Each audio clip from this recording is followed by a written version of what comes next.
Assalamualaikum warahmatullahi wabarakatuh.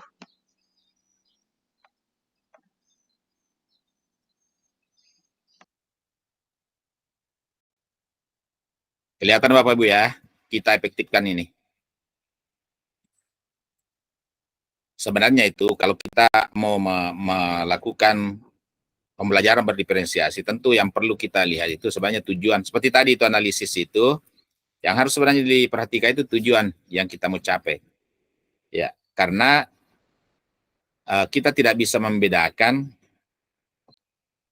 di mana diferensiasinya kalau kita tidak lebih memahami dulu tujuan. Ya, seperti itu ya. Jadi saat akan merancang pembelajaran apa yang biasa kita perhatikan. Nah, yang kita pikirkan pertama adalah keberagaman murid. Cakupannya itu sangat luas ya. Pertama, latar belakang keluarga itu sudah berbeda. Keluarga berbeda, broken home dan sebagainya itu sudah berbeda. Kemampuan memahami bahasa yang digunakan di kelas juga berbeda. Kemampuan menguasai keterampilan yang diajarkan itu juga menyebabkan perbedaan. Keterampilan dasar untuk prasyarat memahami materi baru yang akan dipelajari, kondisi sosial emosional peserta didik, karena setiap anak berbeda kondisi sosial emosionalnya, kemudian minat besar terhadap bidang tertentu, kesulitan-kesulitan tertentu dalam belajar, dan seterusnya. Si banyak hal yang lain yang bisa yang membuat murid itu beragam. Kemudian, kondisi ini menciptakan tantangan murid yang memerlukan lebih banyak waktu untuk memahami. Jadi ada murid memiliki pengetahuan awal yang sangat banyak, karena dia sudah membaca dan sebagainya. Mungkin fasilitasnya lengkap. Sementara murid yang lain justru tidak punya pengetahuan awal. Murid tidak bisa duduk terlalu lama. Ini sudahkah kita semua mempertimbangkan semua itu? Karena ia perlu bergerak lebih banyak. Murid yang mengalami kesulitan berkonsentrasi selama diskusi kelas. Murid yang kalau tes hasilnya selalu buruk, namun sebenarnya pemahaman mereka bagus. Murid yang tampak tidak engaged ya dalam pembelajaran karena mereka tidak bisa membuat koneksi dan memahami makna dari apa yang diajarkan. Murid yang memiliki masalah di rumah sehingga sangat tidak semangat sekolah dan seringkali merasa marah atau lesu. Keberagaman murid itu keniscayaan, kepastian pasti ya. Beragam itu pasti. Maka guru efektif yang bagus itu akan memperhatikannya dengan proaktif dan bijaksana. Itulah diferensiasi. Ya, harus pembelajaran berdiferensiasi adalah tentang pembelajaran untuk mendukung semua murid di kelas. Itulah berdiferensiasi. Tidak ada satu murid pun yang merasa terzolimi, tidak terpenuhi kebutuhan, ya, sebagaimana materi yang pernah kita pelajari. Kemudian, pembelajaran berdiferensiasi adalah proses yang komprehensif dan fleksibel, mencakup perencanaan, persiapan, penyampaian pengajaran untuk mengakomodasi keberagaman murid di dalam kelas. Melalui pembelajaran berdiferensiasi, guru mempertimbangkan satu, siapa yang mereka ajar. Nah itu, siapa yang mereka ajar, apakah TK, SD, SMP, dan sebagainya. Kemudian dari segi tadi itu kebutuhan minat dan sebagainya, siapa yang mereka ajar. Apa yang mereka ajarkan. Berarti ini menyangkut konten ya, materi, di mana mereka mengajar. Berarti ini ada hubungannya dengan profil ya, profil murid ya. Karena ada anak suka di tempat yang mungkin ada musik, di tempat yang sepi, suka kalau sendiri belajar dan sebagainya kan, seperti itu maksudnya di mana. Bagaimana mereka mengajar. Nah, berarti guru ya. Kemudian mendiferensiasi pembelajaran berarti mengguncang apa yang terjadi di kelas sehingga murid memiliki banyak pilihan untuk menerima informasi, memahami ide, dan mengekspresikan apa yang mereka pelajari. Mengguncang, kita garis bawah ya, apa yang terjadi di kelas sehingga murid itu memiliki banyak pilihan. Ya, kita tinggalkan selama ini kita yang penting sudah mengajar. Ya, seperti gambar kemarin, ilustrasi kemarin, mengajar tapi belum tentu siswa dia belum tentu murid bisa belajar. Nah, ini boleh dijawab. Sepakatkah Anda? Boleh dijawab ya. Langsung saja, tidak usah kita pakai alat yang lain. Walaupun saya tahu menggunakan berbagai macam media itu berdiferensiasi. Kali saja. PB itu artinya pembelajaran berdiferensiasi. Hanya untuk anak-anak yang memiliki hambatan, kesulitan belajar. Betul atau tidak? Tidak, betul. Tidak setuju. Betul. Ya. Tidak selalu. Tetapi, ya, jadi bukan hanya yang memiliki hambatan, kesulitan belajar. Banyak hal yang perlu dijadikan pertimbangan.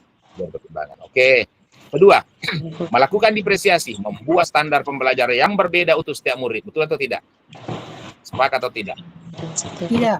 Membuat standar pembelajaran yang berbeda Tidak. untuk setiap murid. Tidak. Setuju. Ya. Setuju. Setuju saya, Pak. Setuju, apa alasannya? Silakan. Silakan mereka. Melakukan diferensiasi, membuat standar pembelajaran. Oh, tujuan pembelajaran tidak, Pak. Ya. Berarti iya.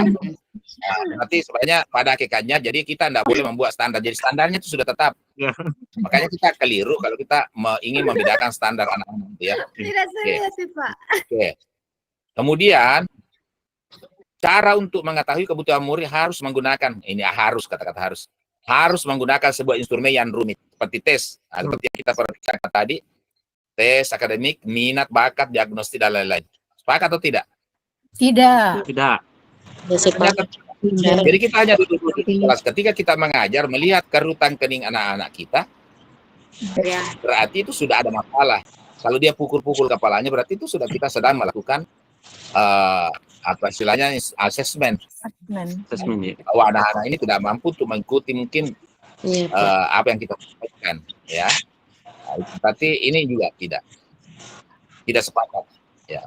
Ternyata segala apa yang kita bisa lakukan dalam kelas itu mendiagnostik anak itu seperti tadi itu bukan berarti harus nilai rapor ya. Tadi tidak harus karena anak-anak itu kan bisa berbeda dalam perjalanannya nanti.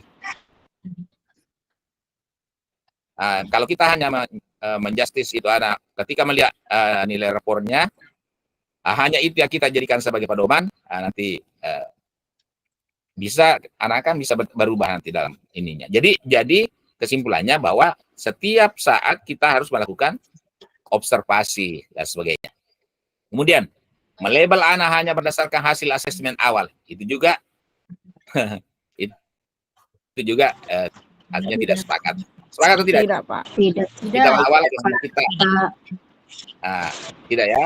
Kemudian yang kelima, anak yang sudah selesai berarti mendapat tambahan soal atau mengajari yang lain. Sepakat tidak? Atau mau bisa baru komen? Tidak. Iya.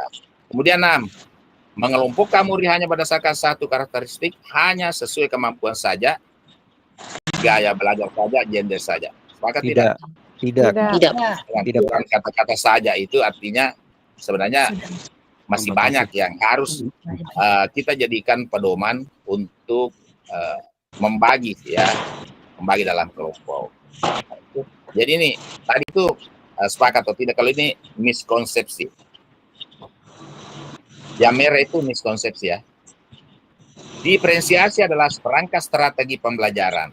Muncullah bahwa makanya tadi mungkin masih banyak mengatakan bagaimana sih itu strateginya? Karena ternyata sulit ditentukan karena dia bukan strategi. Diferensiasi adalah perangkat strategi, berarti dia adalah miskonsepsi. Maka yang benar adalah diferensiasi adalah sebuah filosofi cara berpikir tentang belajar mengajar. Cara berpikir tentang belajar mengajar. Diferensiasi adalah seperangkat prinsip. Nah, berarti kalau begitu, kalau dia sebuah filosofi, dimanapun saya berada, mau saya berada di rumah, mau saya berada di kelas, mau saya di kantor saya, di kantor orang lain, di rumah tangga, dan sebagainya, saya harus selalu menanamkan di dalam benak saya bahwa manusia itu tidak sama. Ya, manusia itu tidak sama. Baik dalam hal karakter dan seterusnya, ya, maka dia adalah sebagai cara berpikir atau seperangkat prinsip. Sehingga dikatakan, kalau dia merupakan seperangkat prinsip, berarti kita bisa menggunakan metode yang bermacam-macam. Kalau kita hanya mengatakan dia adalah satu strategi, maka atau metode, berarti kita hanya terpaku pada metode itu, sehingga tidak melihat perkembangan atau kebutuhan siswa. Kemudian konsepsi yang kedua, miskonsepsi yang kedua, untuk dapat menerapkan pembelajaran berdiferensiasi secara efektif, maka guru-guru harus diberikan contoh-contoh dari para ahli, kepala sekolah, pengawas, dan sebagainya. Oleh karena itu, berhentilah meminta contoh dari para ahli dan ya, contoh berdiferensiasi. Contoh yang mana programnya, mana saya mau dapat ininya karena saya mau adopsi dan sebagainya. Ternyata kita tidak akan dapatkan. Kenapa? Karena dia bukan suatu metode, ya. Dia hanya suatu seperangkat filosofi dan seperangkat prinsip. Bahwa saya harus membedakan anak saya tidak bisa menganggap anak saya sama. Ya, saya tidak bisa menganggap anak saya sama. Memperlakukan anak saya sama. Menilai anak saya hanya satu hal. Kemudian tadi itu kan sudah kelihatan ya, bahwa tadi terjadi aneka-ragaman, ya. Kemudian berarti yang dimaksud itu adalah praktek pembelajaran berdiferensiasi yang baik memerlukan guru yang terbiasa memperhatikan praktek-praktek di kelas mereka, dan merupakan hasil dari proses mencoba, merefleksi, dan kemudian membuat penyesuaian-penyesuaian di kelas. Ya, membuat penyesuaian-penyesuaian di kelas. Proses tersebut dilakukan secara terus-menerus. Nah, itu secara terus-menerus. Oke, kita. Jika kita hanya mempelajari metode, kita terikat pada metode tersebut. Namun jika kita mempelajari prinsip, kita dapat mengembangkan metode kita sendiri. Ini kata salah seorang ahli, Orson. Nah, masih lanjut. Diferensiasi adalah sesuatu yang dilakukan atau tidak dilakukan oleh seorang guru. Sesuatu yang sudah dilakukan, maksudnya ini, seperti pandangan Ibu Eka kemarin mungkin mengatakan belum. Tapi pernah juga Ibu Lina pernah mengatakan bahwa sebenarnya sudah mungkin pernah dilakukan, cuma tidak secara jelas bahwa itu ada pada hakikatnya adalah berdiferensiasi. Nah, ternyata yang benar adalah kebanyakan guru sudah memperhatikan murid dan meresponnya dengan cara tertentu, namun sedikit guru yang sesuai dan secara konsisten proaktif merencanakan pengajaran untuk mengakomodasi keragaman tersebut. Jadi mungkin kita sudah melakukan ada perhatian khusus atau melakukan asesmen dan sebagainya, tapi asesmen juga tidak digunakan. Kemudian diferensi sebenarnya hanyalah tentang instruction pengajaran. Salah.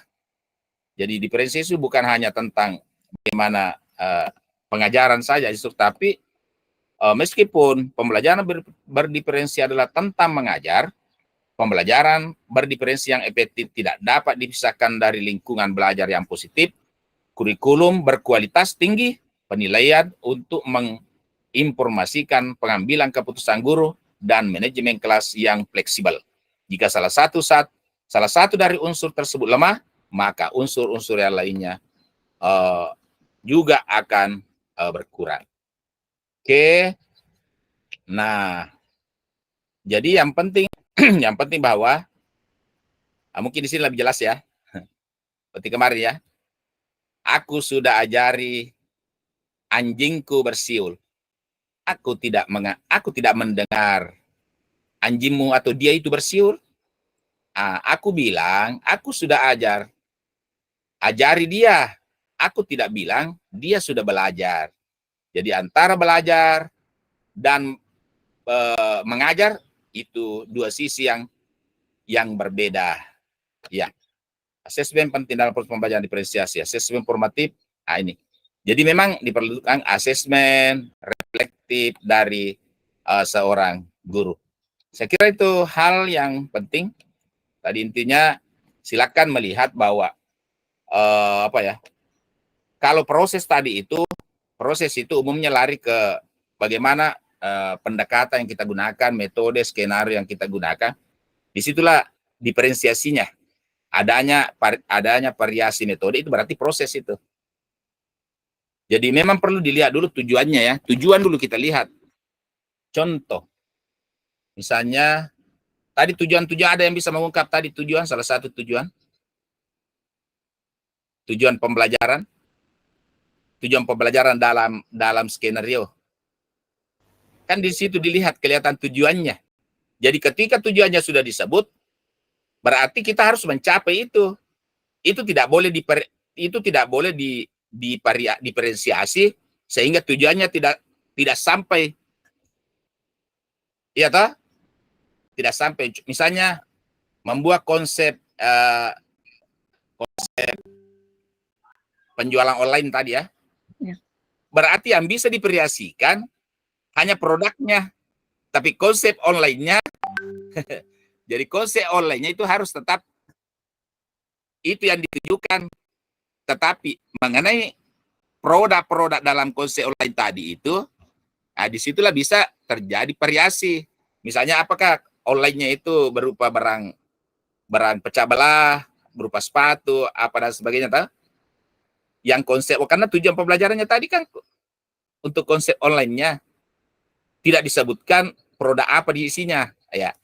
Nah, mungkin juga ada juga yang lain juga, tujuan-tujuan yang lain seperti itu. Jadi bukanlah yang divariasikan tadi tujuan itu, tapi yang di dalamnya. Misalnya anak TK tadi mau menggambar. Mungkin ada anak TK karena minatnya bola, maka dia menggambar bola. Atau menggambar bentuk misalnya, ya. Bentuk, tapi ada menggambarnya bola, dia menggambar yang lain, tetapi tujuannya tetap menggambar seperti itu ya. Bukan makanya tujuannya itu sangat penting. Jadi merumuskan tujuan itu sangat penting. Misalnya tadi konsep apa tadi ya, promosi ya, ada tadi ya. Ya, promosi. Maka dia harus tahu bagaimana promosi itu. Adapun yang dipromosikan itulah yang bisa divariasikan. Yang dipromosikan, tapi konsep promosinya harus sesuai dengan tujuan pembelajaran. Saya kira itu yang saya sampaikan ya mengenai pembelajaran tentang berdiferensiasi.